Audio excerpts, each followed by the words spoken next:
Morning, YouTube. Another project. Something I think I probably need after my dead lithium battery situation at the Overland Expo last year. If you haven't seen that, go back and watch that video. But here's what I got to do. So I got a couple of batteries in there, and I'm putting a battery monitor on it, and I have to get this cable with, let me bring it into focus here a little bit, with this connector to get into the coach. So what I did is I drilled a hole, and I got a piece of PVC pipe, and this end will fit. I did check to fit through there, and here's where it comes out on the inside. Inside, under my dinette seat, is my furnace, and let's see, let me get a little light down there. There it is. You see the pipe right there? And that's the propane line, obviously, for the furnace. So what I'm going to do is run it along here and down along the bottom. This is actually, furnace actually sits over the wheel well for the rear dually. Well, I can pass through down there at the bottom and come through here. I can take this off. This is just a screen you can see in there. Breaker box, come across that, and I can mount it probably right in here. Maybe up here. Up here might be good, a little easier to see. It'd be great to mount it, you know, like way up here. But the refrigerator is here, and I don't know how much of a pass is through here, and I surely don't want to cut a hole and try to snake a wire down, and there's probably a shelf right in here without me looking. So then drill a hole, have to pull this box out and drill a hole. I'm like, yeah, that's a lot. So I'm probably going to mount it somewhere in here. That's my solar controller down there. So I'll probably mount it right in here somewhere. But let me show you the rest of it. So there's the wire.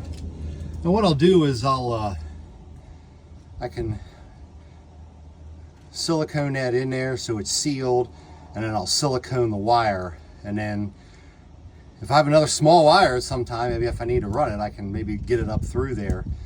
Or if it doesn't have a connector, I could easily push a wire through there.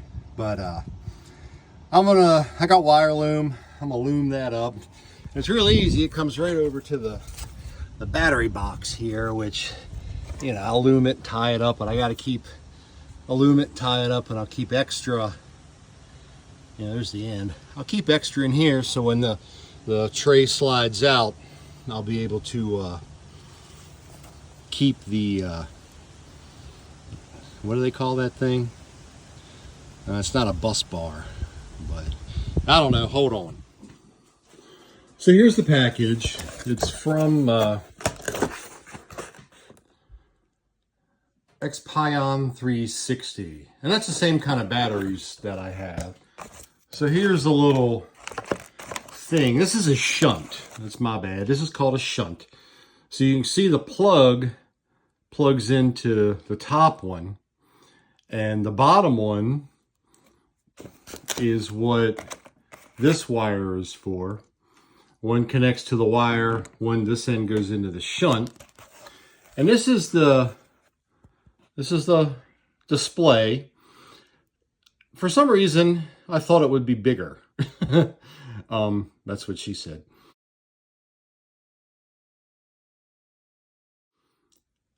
And this is the size. So it's pretty compact. And the other end plugs, you know, right into there. So, all right, no big deal. It comes, here's what it'll display. different options for that. It shows you how to install it, which, you know, pretty easy, not a big deal there. It does have a the display function and, you know, what each one does. So it's got that. It's got you know, all that. So it also comes with a this bracket which mounts to the battery, and that's what you mount the shunt on. And then the other half goes to the battery cable itself, and it's all in the instructions. So it does come with a template, sticker template, which is, you know, right there. So I can, I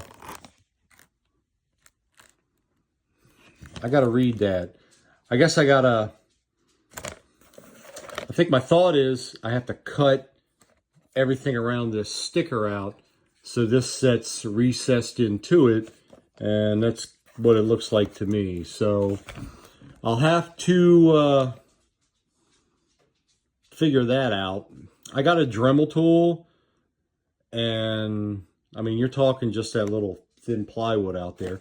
So I guess I'll try to Dremel that in there and get it recessed so it looks good. And it comes with these two tiny little screws, but I mean, this thing doesn't weigh anything. You know, it weighs nothing. So two little screws will keep it in place. So, all right, let me continue on. All right, the shunt is in place, because it's called a shunt, since I forgot. It said it doesn't matter if it's right side up or upside down. The B negative goes to the negative battery, and the negative load goes to the P negative. This big wire back here just bridges the two batteries together. But I do have a bus bar from them coming, and I got another bus bar for the front, which will, basically it's a piece of, I guess, specialized, they say it's aluminum, specialized aluminum, and it just replaces these wires with a straight bar, and it's got like a shrink wrap on it, and it's made to fit this battery specifically. Yeah, we'll see. So far everything's good. So the negative, I don't really understand how this thing works. There's some scientific theory behind it, but this little red wire here is the power that will power this cord, which goes up to the monitor inside. So I need to strip this back a little bit, strip that back a little bit, and then it's got to go into one of these holes. It says 3. I need to make sure that which one. It said it didn't matter which one it went in. I don't know what the middle one is, but either left or right, it said it really didn't matter. I said, okay. So let me strip that back. And if you've never had a pair of these, they grip it and they cut it. And then it's got a cutter down here. I've had these things forever. These things are great. All right. There's the wire. You see it's coming underneath that, which is over here on this side, comes under there. So I stuck my hand up there and there's switches right there. That's the back side. There's the back of the breaker box. There's my inverter. I got room for a bigger one in there. Yeah, I do, don't I? Maybe, we'll see. Anyhow, that's probably where it's going to go. I'm going to probably put it right here and mount it there. I can't go any further. Up here. There's like a piece of plywood like right here, and of course that's where the refrigerator is, so it's separating the two. So down here I think is where it's going to go. I don't know what's behind here. I mean, there could be insulation in there or anything else. I mean, I'm not trying to like do it here and then run like a fish line all the way down, drill a hole and run a fish line down. I mean, you know, that's That's probably a little bit out of my scope of practice. I even thought about maybe up like on this side above the thermostat over there. But again, there's the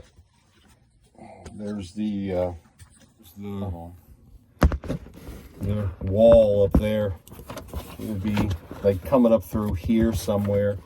But like I said, I don't know what's on the other side of this refrigerator. So I guess it's where I'm going to stick it. Okay.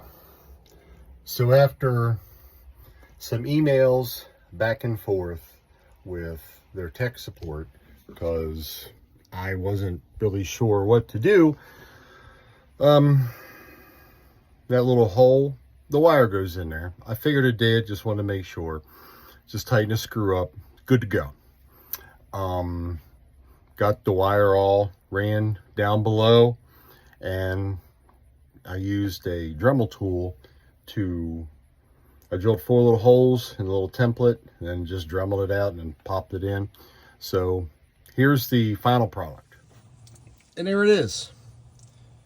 That had been there for a while. I got it mounted in there. I'm sitting at 97%. I was running my vacuum, cleaning up the sawdust and stuff off the batteries in the inverter. And I have 192 amp hours left. You can see the battery percentage on there. And it's like 99 hours, 59 minutes, you know. So it's almost like, you know, it's a long time. That's what this one is right here. And then there's volts, amp hours, and watts. So that's what it's all telling me. And it is bringing in a few amps and some watts right now. So yeah, that's it. And really, as you can see, I do have 2 panels up there. I think they're 200 watts a piece. But the sun is, you know, over there. So it's pretty low in the sky. So now I'm not going to get much solar coming in right now. During other times of the year, I'm getting it, you know, right across here. And as it comes over the trees and crosses over, I get quite a bit of solar. So the real test is going to be hopefully coming up. We're got another trip planned, and I'll be able to keep an eye on the monitor there. It might have been nice to mount it higher, but you know, it's plenty big enough, so I'm going to look down and be able to see it.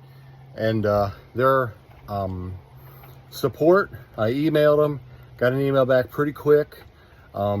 She said, hey, call me if you have, or send me, you know, if you have any questions, just, you know, shoot me an email. So I did, and we went back and forth and back and forth. Part of the programming on it, I wasn't really sure what to put. So she sent me another document. I opened that up and put those parameters in there, and it did know that I had 200 amp hours in there. So that was kind of impressive. I'm like, oh, it already knows I got 2 batteries on there. So somehow it's smart. Okay. And I programmed the other stuff in, and then when you back out of it, you know, that's like setting it to full. So that's, you know, where it thinks full is. And yeah, other than that, there was one parameter at the bottom she said I didn't need to do because I have lithium batteries. I guess if they're, you know, AGM or, you know, lead acid, then she said you'll want to put that in there, but I didn't need that. So, all right, there you go. It took me probably 3 hours to do it. And that's with me going to tech support and everything else, just to make sure everything was cool. But yeah, about 3 hours. Somebody probably with a little more, you know, tech savvy or more knowledge of lithium would probably be able to do it in less time. But there you go. So y'all know what to do. Hit the like button, give me a subscribe, and thanks for watching.